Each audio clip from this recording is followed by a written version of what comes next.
संवैधानिक मर्यादाओं में इस आंदोलन को पूरा करना है और अगले आंदोलन 11 सितंबर की दिल्ली के लिए तैयारी करनी है। भीम आर्मी आजाद समाज पार्टी और बहुजन समाज के लोग कह रहा हूं, एक दिन में आंदोलन नहीं जीता जाएगा।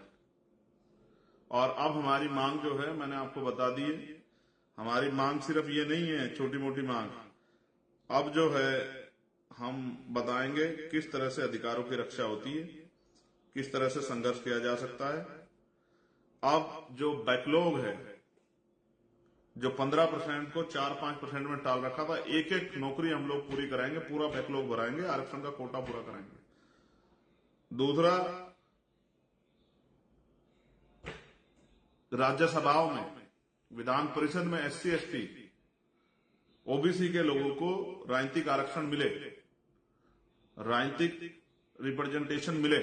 SC ST को गवर्नर हो की पोस्ट हो, चाहे राज्यसभा की हो, किसी दल की हो, चाहे विधान परिषद की हो उनमें, चाहे मिनिस्ट्री हो उनमें, साथ साथ जातिगत जनगणना हो।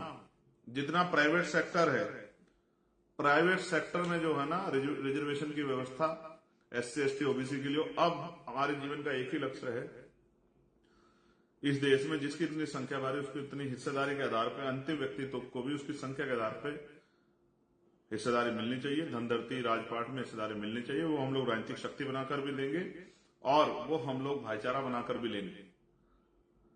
अब हम चुटकी भर के लिए नहीं लड़ेंगे, अब हम अपनी संख्या के आधार पर हिस्सेदारी के लिए लड़ेंगे और अपने भाइयों के लिए भी और अपने लिए भी हम लोग मैदान में जाकर लड़ाई लड़ेंगे। हम ये पहले भी करते आए हैं। मैंने आपसे कहा जुडिशरी में भी रिजर्वेशन होना चाहिए। जिस हर डिपार्टमेंट में जो हमारी हिस्सेदारी वो उसको हमें पूरा कराना है। अब हम SC ST OBC के वास्तविक अधिकार उन तक पहुंचे, इसके लिए रोज संघर्ष करेंगे।